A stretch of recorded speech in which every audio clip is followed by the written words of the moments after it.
Autorickshaw উল্টা আসবেই, কিন্তু ডাম্পিংয়ে আপনি কয়টা পাঠাবেন? লাখ লাখ অটোরিকশা, এটা গভর্নমেন্ট ভালো বলতে পারবে। ট্রাফিক পুলিশও হতাশ হয়ে যাচ্ছে কিনা? রিক্সার কিন্তু সিটি কর্পোরেশন থেকে লাইসেন্স দেয়, এটা সম্পূর্ণ বেআইনি, ওদের কোনো কাগজই নেই। মামলা তো নাই, মামলা তো হবে না, ভাবমূর্তিই তো নষ্ট হয়ে যায়। অ্যাকচুয়ালি এটা সবচেয়ে বড় হেডেক হলো এখন অটোরিকশা।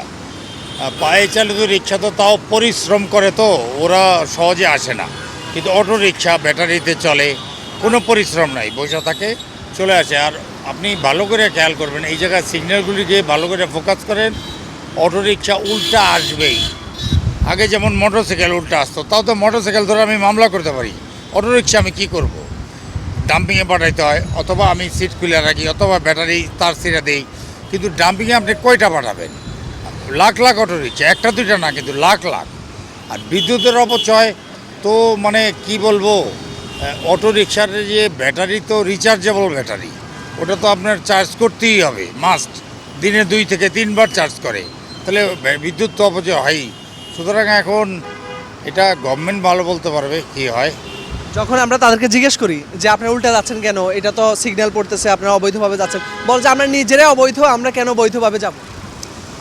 অ্যাকচুয়ালি অটোরিকশা যেমন পায়ে চালিত রিক্সার কিন্তু সিটি কর্পোরেশন থেকে লাইসেন্স দেয়, এখনও এটা বহাল আছে, ওরা মেয়াদ বাড়ায় না, কারণ ওটা রিক্সার নাই।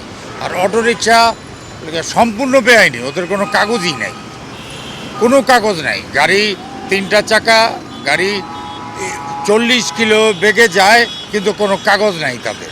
সুতরাং তারা অবৈধ, তো অবশ্যই অবৈধ আমার দৃষ্টিতে। বাদবাকি মামলা তো নিশ্চয়ই দিতে পারছেন। মামলা তো নাই, মামলা তো হবে না, কারণ মামলা করতে গেলে তো গাড়ির রেজিস্ট্রেশন নাম্বার লাগবে, আদারওয়াইজ পজ মেশিনে মামলা তো নেবে না। তো মামলা যদি না নেয় কীভাবে দিব? হয় ওদের ডাম্পিং, অথবা ওই যে পানিশমেন্ট দিয়া তার সিরা ব্যাটারি সিজ করা, সিট জব্দ করা।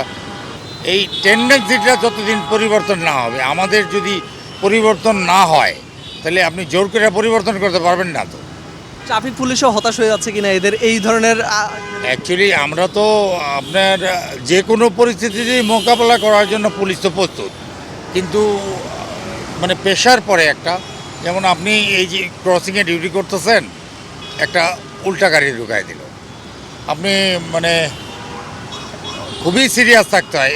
এই রোডে ভিভিআইপি মুভমেন্ট হয়, প্রধানমন্ত্রী, প্রেসিডেন্ট, সব ভিভিআইপি অফিসার, বিদেশি কূটনৈতিক, সবাই ইয়ে হয়।